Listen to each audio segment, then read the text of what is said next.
जो दिखाए सिर्फ सच। मंगलौर में निकाय चुनाव को लेकर सरगर्मियां एक बार फिर तेज हो गई है। चेयरमैन की दावेदारी कर रहे चौधरी जुल्फिकार ने कहा कि मंगलौर में बेरोजगारी बड़े पैमाने पर और नगर पालिका में बड़े पैमाने पर भ्रष्टाचार हुआ है। जनता ने मौका दिया तो विकास कार्यों की कराएंगे जांच। निकाय चुनाव लगभग आ ही गए हैं और निकाय चुनाव को लेकर हमारी तैयारियां लगभग पूरी है। हम हर समाज में जा रहे हैं, लोगों से मिल रहे हैं, उनकी समस्याओं को देख रहे हैं, उनकी परेशानियों को पूछ रहे हैं और आने वाले समय में अगर बहुजन समाज पार्टी मुझे प्रत्याशी बनाकर चेयरमैन बनने का मौका देती है तो यहाँ के बहुत सारे विकास कार्य जो रुके हुए हैं मैं आने वाले समय में उनको पूरा करने का प्रयास करूँगा। पीछे जब हमारे चाचा सरवत करीम अंसारी बसपा से विधायक रहे हैं उन्होंने बहुत सारे विकास कार्य शुरू कराए थे मंगलौर में, लेकिन अब कांग्रेस के जो नए विधायक आए हैं उन्होंने आने के बाद वही राजनीति शुरू कर दी है।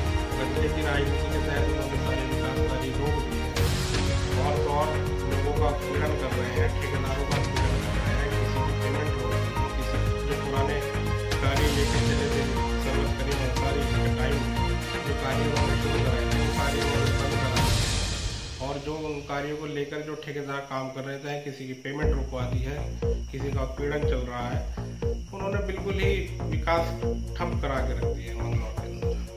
चौधरी इस्लाम का कार्यकाल भी घोटालों में ही लिप्त रहा है 5 साल का। तमाम जांच उनकी चल रही है हाई कोर्ट में, तमाम मुद्दों को लेकर PIL डाली भी है, लोगों ने उस पर बहस जारी है। अब देखिए भ्रष्टाचार में जो आदमी लिप्त है वो कभी विकास पे तो ध्यान दे ही नहीं सकता, उसको तो सिर्फ भ्रष्टाचार ही नजर आता है। विकास पे तो उन्होंने कभी ध्यान ही नहीं दिया। ये तो मंगलौर में आम बात है। हमारे टाइम में जब हमारे वालिद या हमारी वालिदा चेयरमैन थी उस वक्त तो इतना पैसा मंगलौर में आता ही नहीं था, नगर पालिका में उस वक्त इतना फंड नहीं आता था, लेकिन आज तो उत्तराखंड बनने के बाद नगर पालिका मंगलौर में काफ़ी पैसा आ रहा है। अगर उसको सही तरीके से लगा दिया जाएगा सड़कें नालियों में या जो भी व्यवस्था हमें पब्लिक के लिए करनी है उसके लिए अगर हम सही तरीके से ध्यान दें, उसको सही तरीके से पैसे को यूज़ किया जाए तो काफ़ी काम हो सकता है।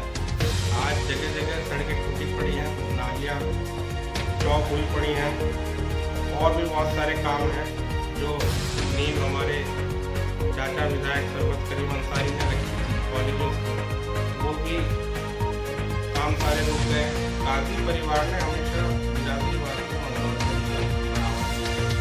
सारी बिरादरी के खिलाफ एक ऐसा माहौल तैयार किया है। हमेशा छोटी छोटी बिरादरियों में अंसारियों के खिलाफ एक ऐसी नफरत पैदा करने का काम किया है जो आज तक मंगलौर को झेलनी पड़ रही है। हमारे परिवार ने, अंसारी परिवार ने, अख्तर परिवार ने कभी बिरादरीवाद को बढ़ावा नहीं दिया।